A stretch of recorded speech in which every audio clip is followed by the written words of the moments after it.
sempre possa estar melhorando aí os aspectos, né, desse treinamento. Vocês podem mandar novos temas, novas situações, né? Lembrando que temas que são do seu departamento, você deve procurar o seu gestor, o seu coordenador, e temas que são mais amplos, como esse da reforma tributária, você pode me procurar no privado a hora que for necessário, sugerindo, tá bom? Mas sempre utilize a própria pesquisa do treinamento para sugestões, tá bom? Então, vamos lá para a reforma tributária. Esse treinamento aqui não é um aprofundamento da reforma tributária, para deixar bem claro. Então, quem já leu materiais da reforma tributária, possivelmente teremos poucas novidades aqui, mas a ideia é que todo mundo esteja equalizado no conhecimento de reforma tributária. Se você está num departamento hoje que talvez a reforma tributária não vai impactar tão diretamente, mesmo assim, recomendo que você se aprofunde, porque nas conversas que você tem com seus amigos, com seus parentes, com os colegas de trabalho, não faz sentido você trabalhando numa empresa de contabilidade e não ter um conhecimento, ao menos básico, sobre tudo que vai envolver o nosso país. Será uma conversa, todo mundo vai estar falando isso a todo momento, tá? O ICMS e o ISS foram criados há 60 anos atrás. Então, praticamente todos que estão aqui sequer eram nascidos quando os impostos atuais foram criados, né? Então, é um momento que você tem para zerar o jogo, começar um estudo aprofundado e e alavancar o seu conhecimento técnico, inclusive a sua carreira. Aproveite essa oportunidade que está surgindo à sua frente de ser realmente um grande conhecedor dos aspectos tributários do Brasil a partir de 2026, tá bom? Então, vamos dar o pontapé inicial. Eu vou compartilhar a tela aqui. Então, a primeira coisa que eu queria mostrar para vocês é esta questão aqui da Lei Complementar 214, 16 de janeiro de 25. É ela que traz tudo que fala sobre a reforma tributária sobre consumo, né? Então, se vocês repararem, são 272 páginas. Vou repetir, 272 páginas. Então, para quem assim é da área fiscal, para quem é da área contábil especialmente, eu diria que é uma leitura praticamente obrigatória, tá bom? É claro que temos materiais compilados na IOB, na Econet, já estão lá procedimentos onde a coisa vem mais mastigada, vem organizada, vem com exemplos. Esses materiais tendem a melhorar ao longo dos próximos meses, tá bom? Os materiais não estão muito completos ainda nessas plataformas, então, para quem quer realmente fazer um estudo aprofundado, eu recomendo que leia a Lei Complementar 214, tá bom? Para quem não quer se aprofundar muito, busque os materiais que estão disponíveis na Econet e na IOB. Para que a Balancete pudesse se preparar para isso, né, nós criamos um grupo de trabalho com cronogramas, com ações, né, onde eu vou estar liderando. A gente tem o apoio tecnológico do Daniel Farias, o apoio tributário da Shirley e, obviamente, tudo que for definido, planejado, terá uma validação de todos os gestores e coordenadores.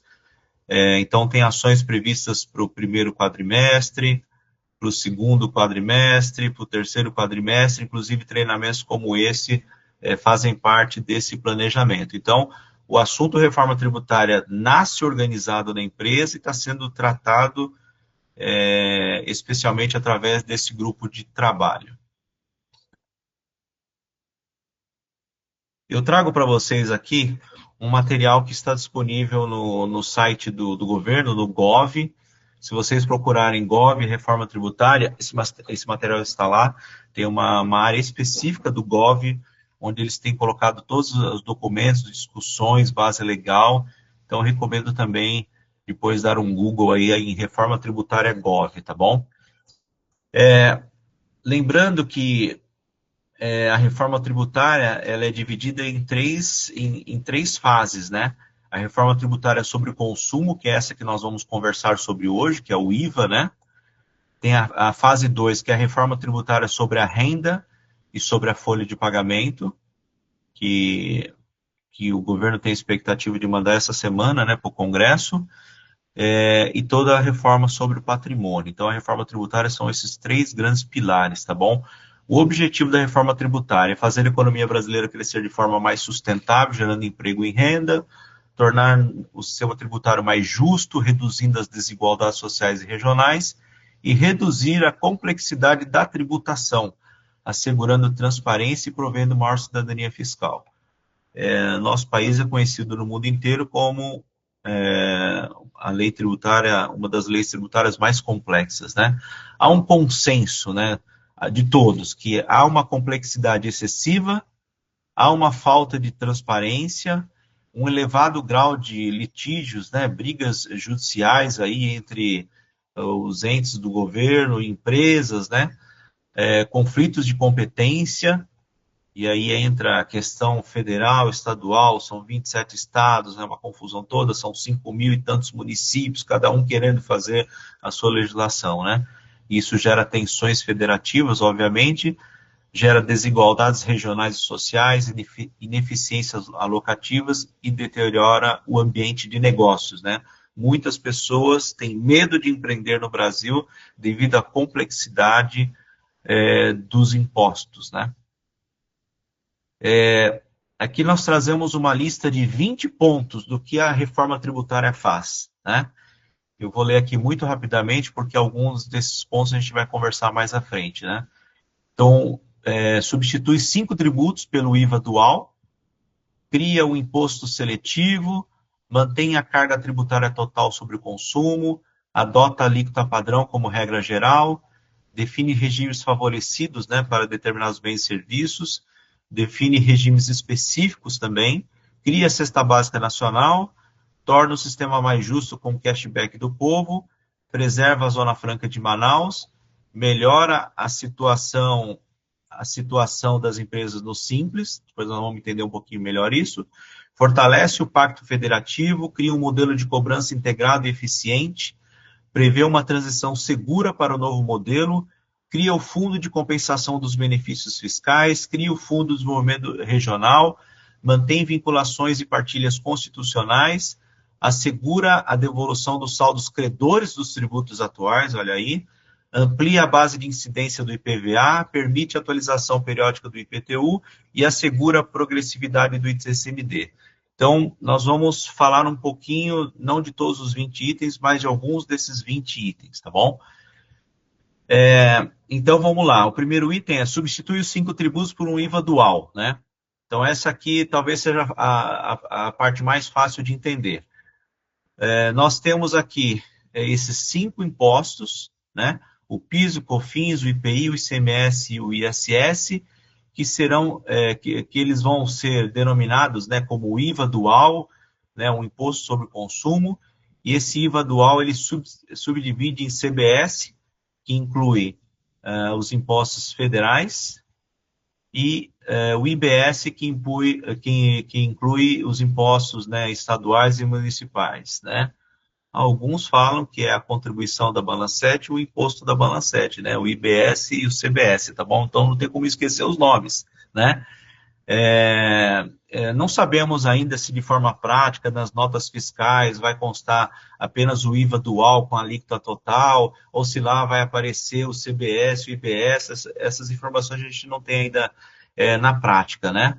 Mas são esses dois aqui que formam o imposto sobre o consumo, o IVA, né? Então, vamos lá. Aqui ele dá mais alguns aspectos, né? A CBS e o IBS terão os mesmos fatos geradores, terão as mesmas bases de cálculos, hipóteses de não incidência e sujeitos passivos. Então, não vai acontecer, por terem dois nomes diferentes, de começarem a criar leis diferentes para esses dois impostos, né? É que o CBS engloba os federais, o IBS o municipal e estadual, então tem entidades diferentes que vão administrar esses dois impostos, tem as formas de rateio, então existem gestões diferentes para esses dois impostos aí, né? Terão as mesmas imunidades, terão os mesmos regimes específicos, diferenciados ou favorecidos, e as regras de não cumulatividade de creditamento. Então, as regras serão únicas para o IVA, tá bom?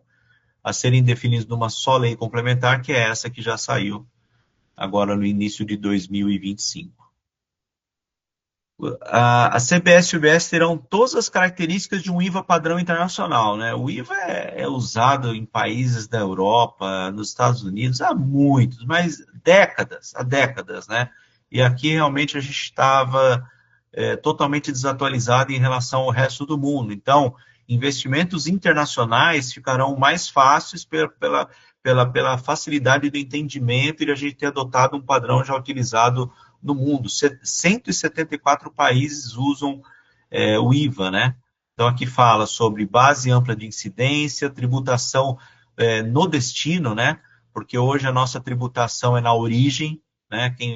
Quem paga, se a empresa está situada em São Paulo, ela emitiu a nota, então a arrecadação vai para São Paulo, e agora muda, né? Se vende para Paraíba, o imposto irá para Paraíba e não ficará mais em São Paulo. Então, tem uma grande mudança da tributação no destino. Não cumulatividade plena, né? Porque agora todo mundo, todas as empresas estão sujeitas a não cumulatividade, não apenas algumas, né? Como empresas do lucro real, que são as mais clássicas, tá bom? A legislação é padronizada, a cobrança é por fora, né? Ou seja, não incide também imposto sobre imposto, esse tipo de coisa, né?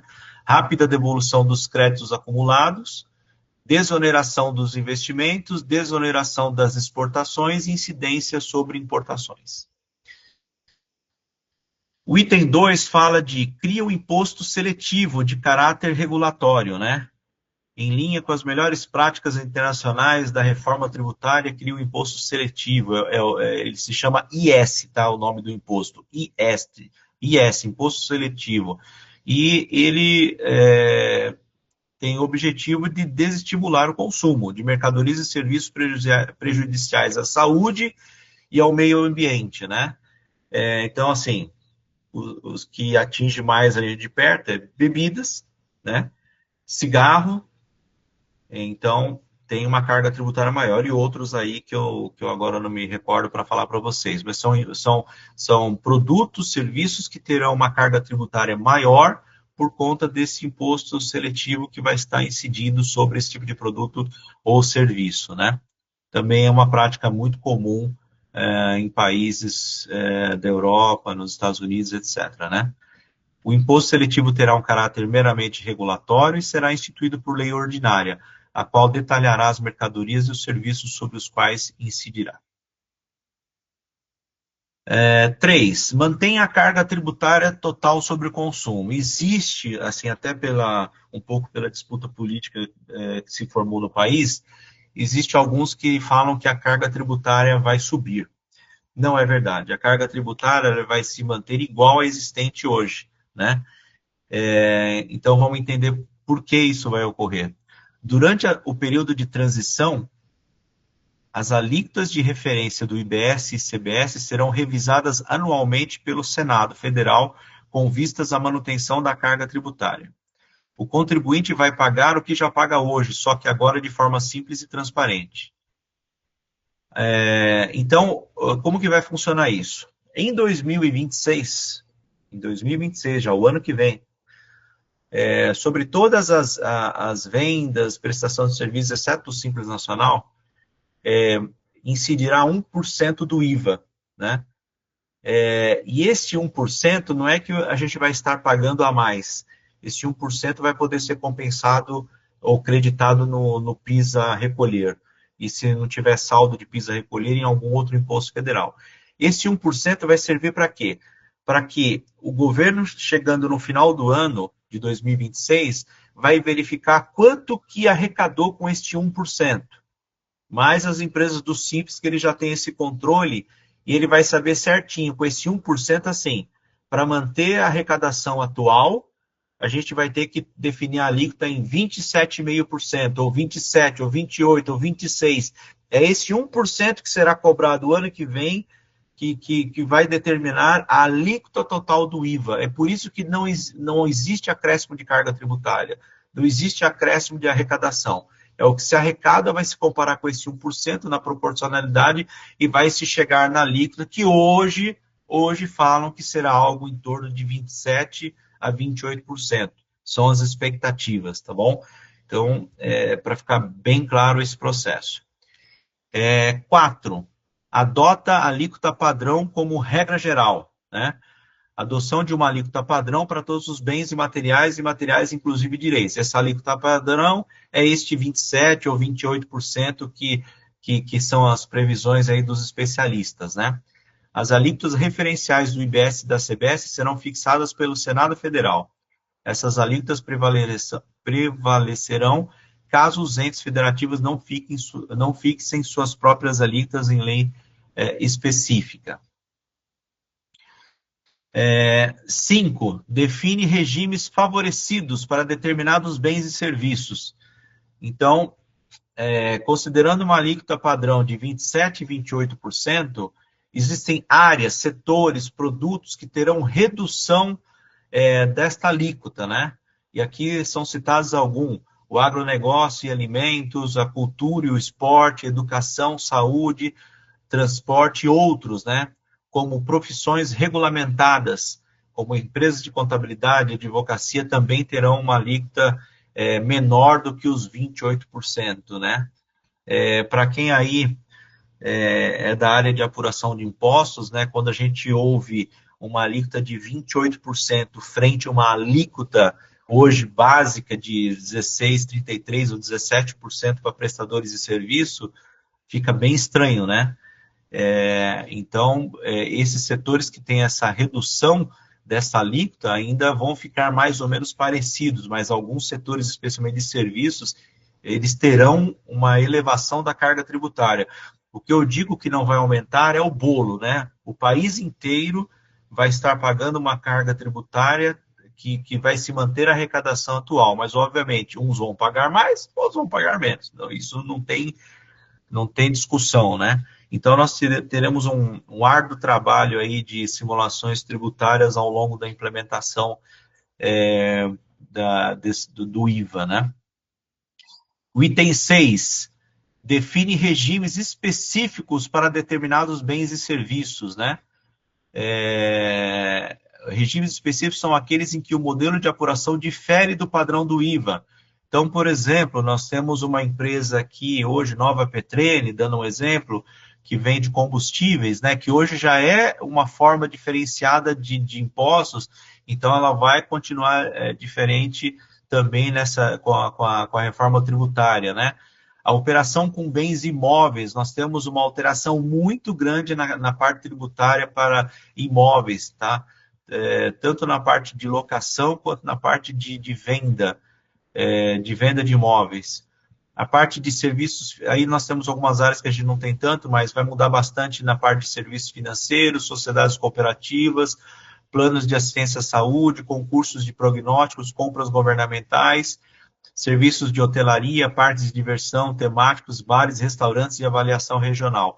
Então, aqui da nossa realidade atual, combustíveis temos, operações com bens imóveis temos bastante, e temos aí serviços de bares e restaurantes também, ou seja, foge da regra padrão de pegar a base de cálculo e aplicar a alíquota para se calcular o IVA, tá bom?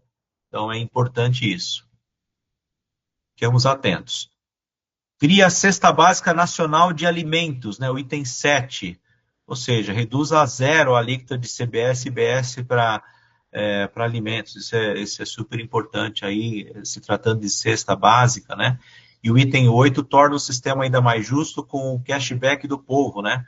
Então, vai ser regulamentado a devolução de parte do imposto pago devolvido para pessoas de baixa renda, inscritos naqueles programas do governo, né, de ajuda aos mais pobres, tá bom? Isso ainda não está regulamentado, então a gente não tem maiores detalhes. Preserva a Zona Franca de Manaus, né? Isso aqui foi um item importante para não acabar com a Zona Franca de Manaus se a gente unificasse o Brasil numa coisa só.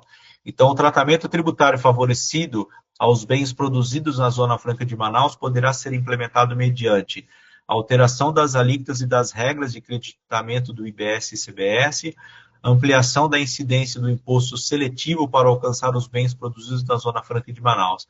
A reforma cria o Fundo de Sustentabilidade e Diversificação Econômica de Estados do Amazonas, financiado pela União para fornecer o desenvolvimento e a diversificação de suas atividades econômicas. Então, como resposta a este item que para manutenção da competitividade da Zona Franca de Manaus, os produtos que são fabricados hoje nesta área e que continuarão com incidência de IPI por algum tempo ainda, tem um período que ele termina. Então, por enquanto, produtos fabricados na Zona Franca de Manaus, né, terão para todo o país, obviamente, incidência do IPI, tá?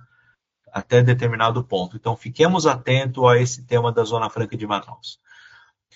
Agora, vamos falar um pouquinho da melhora da situação das empresas do Simples Nacional.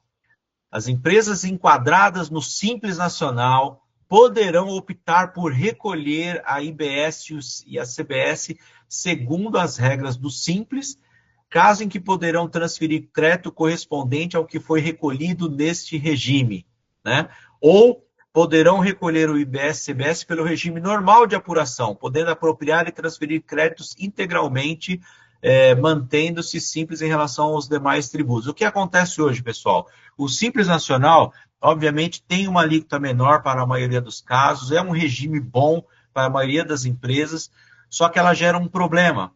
Quando uma empresa de regime normal, de presumido, né, ou real, compra produtos de uma empresa do Simples Nacional, ela não pode se creditar daquele ICMS de forma plena, né? E aí muitas empresas acabam optando em não comprar de empresas do Simples Nacional, acabam comprando de empresas que possam gerar o crédito integral do ICMS, por exemplo. Então, as empresas do Simples Nacional acabam, muitas vezes, deixando de vender para determinadas empresas. Algumas empresas chegam a não optar pelo Simples Nacional porque vão perder clientes, né?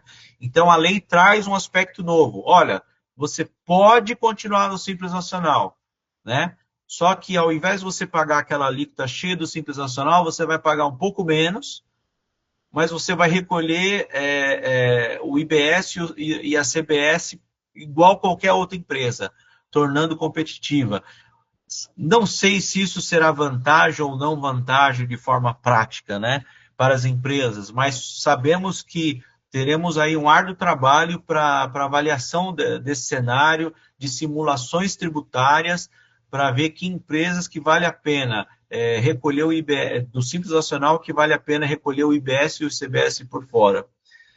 O Simples nunca foi simples. O Simples só tem Simples no nome. O Simples é complexo. E aqui a gente agrega mais um elemento de complexidade aí para a avaliação do Simples Nacional, ok? Fiquemos atentos.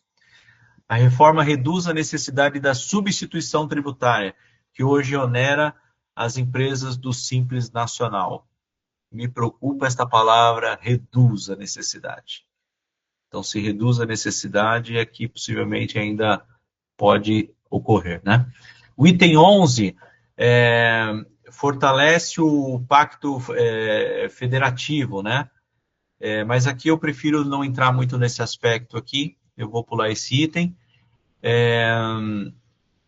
Aqui também são aspectos mais de organização do governo, né? E aqui fala o processo do cronograma de implementação da reforma tributária, né? Nós estamos aqui em 2025, onde tem como objetivo soltar a lei complementar de regulamentação, isso já ocorreu. Ainda falta a lei ordinária do IS, do Imposto Seletivo, e estamos aguardando a plataforma, né, de desenvolvimento de cobrança do CBS e do IBS. A gente imagina que será algo muito parecido hoje com a plataforma do Simples Nacional, né, onde você coloca lá todas as informações e consegue emitir a guia, ou talvez algo mais parecido com o DCTF Web, não sei, mas os impostos serão emitidos via plataforma eletrônica e isso já está na lei complementar. Em 2026, o ano que vem, é aquilo que eu falei, será cobrado 1% sobre toda a movimentação das empresas, exceto das empresas do Simples Nacional. Este 1% ele está segregado, sendo 0,9% na CBS, 0,1% de IBS, e serão compensáveis, especialmente no PIS, né, como diz a lei, mas pode ser compensado em outros impostos federais. Então, não é um custo a mais, tá bom? Em 2027 tem uma outra etapa, né?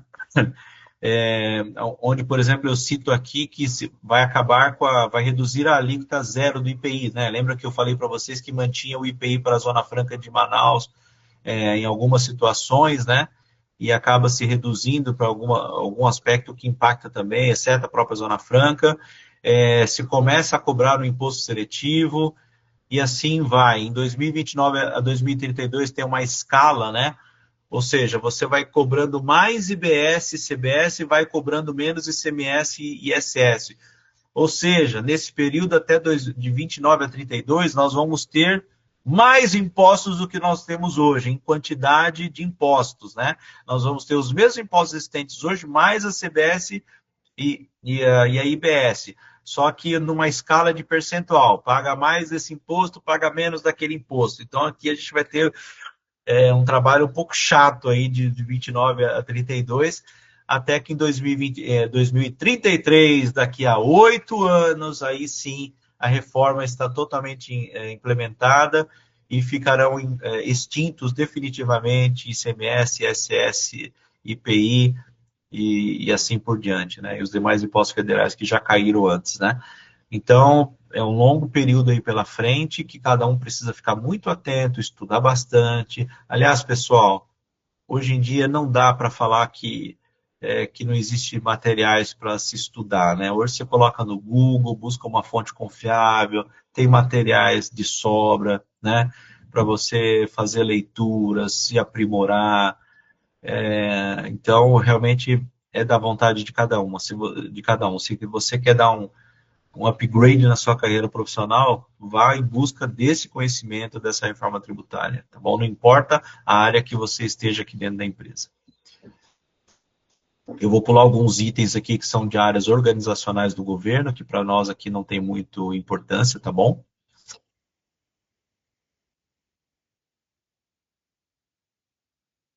Aqui só citando, né, que a reforma tributária acabou criando a figura da tributação do IPVA para lanchas e jatinhos, tá bom?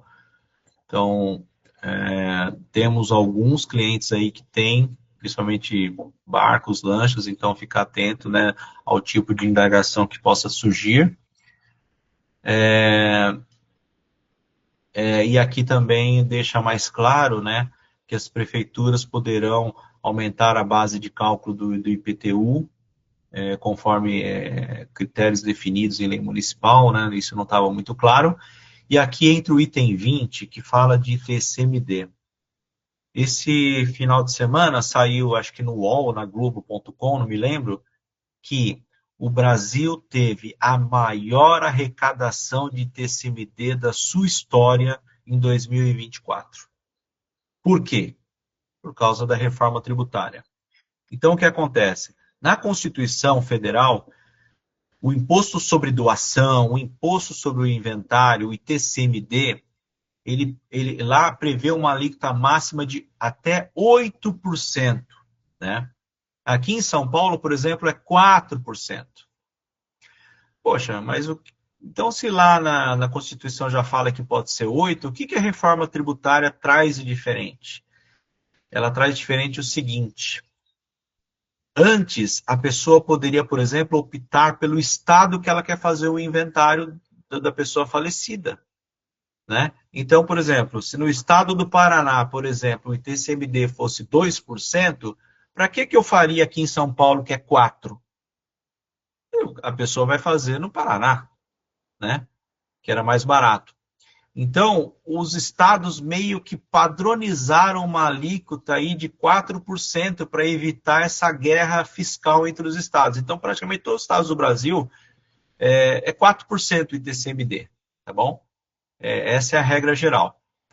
Mas, né, para evitar essa situação. Só que agora a reforma tributária diz o seguinte: o ITCMD vai incidir no estado onde né, a pessoa, o beneficiário da doação do inventário reside.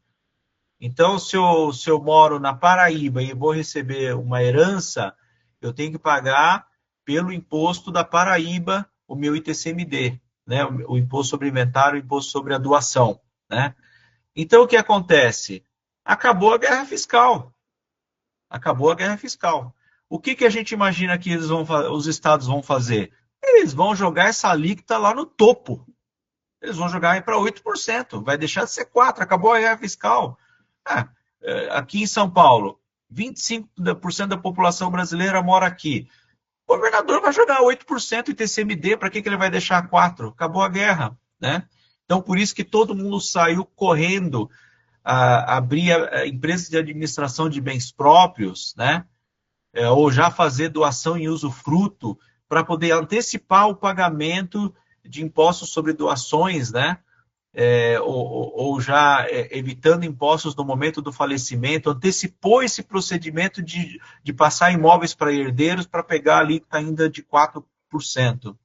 A reforma tributária também fala uma coisa, já com esse medo, né, dos estados pegarem de 4% e jogar para 8% no ato, ele cria progressividade. Então, os estados vão ter que definir progressividade. Então, se o valor da doação ou o valor do inventário for de tanto a tanto, vai ser tal alíquota. Se for de tanto a tanto, vai ser outra alíquota. Então, cria a figura da progressividade. Mas, assim, não está muito claro também, né, como será essa progressividade. Tá bom? Então, esse é o motivo de todo mundo estar fazendo doação em usufruto, está abrindo empresas de administração de bens próprios, já com medo desse item 20 do ITCMD. Tá bom?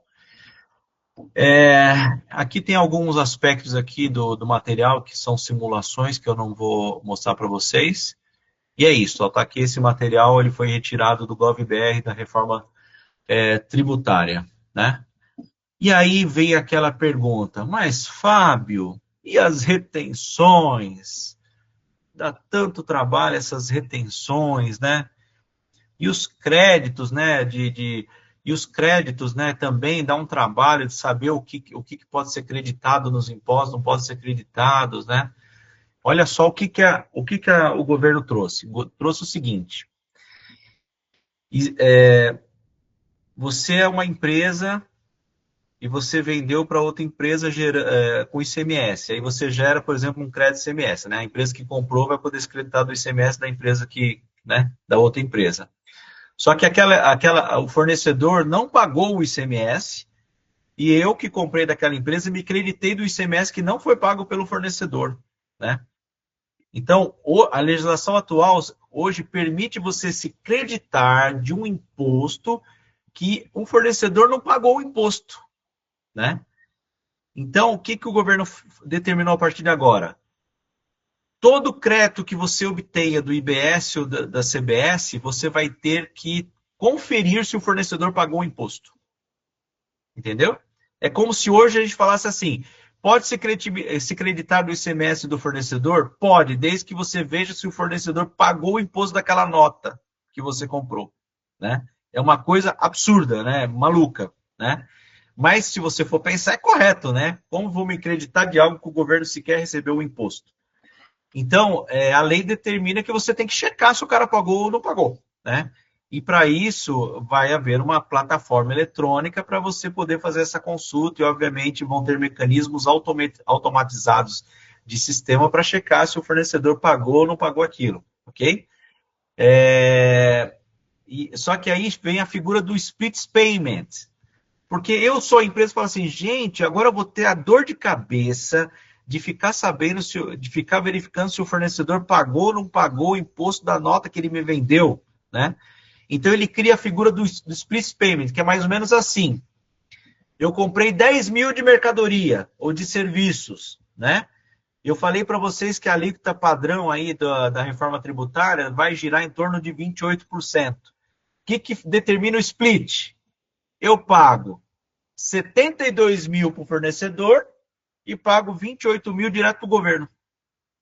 Eu já pago separado.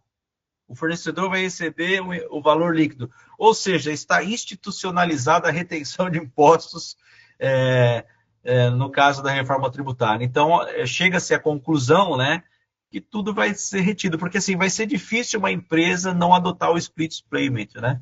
Ele vai pagar direto ao fornecedor da parte que lhe cabe e já vai pagar para o governo a parte dos impostos. E com isso você sabe que você pode se creditar daquele valor já de forma automática, né?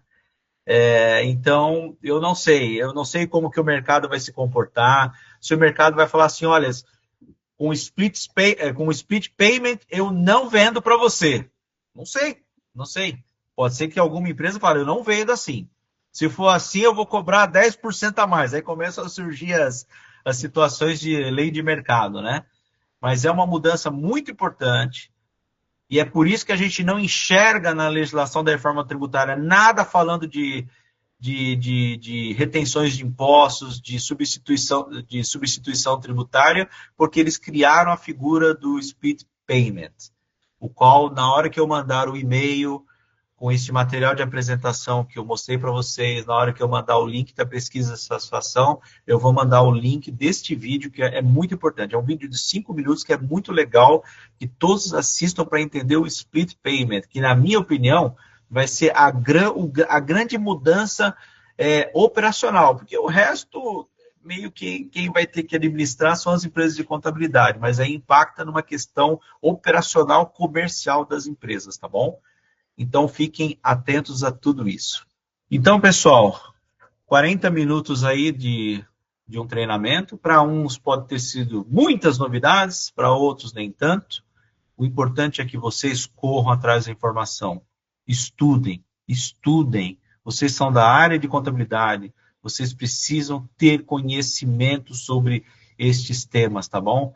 Como cidadão, porque impacta no nosso bolso, mas também na atividade profissional que a gente exerce, tá bom? Então, é isso, agradeço. Qualquer dúvida, qualquer coisa que vocês tenham em relação a esse tema, fiquem à vontade para me mandar perguntas, tá bom? Uma ótima semana a todos vocês, agradeço aí a presença. Abraço, tchau, tchau.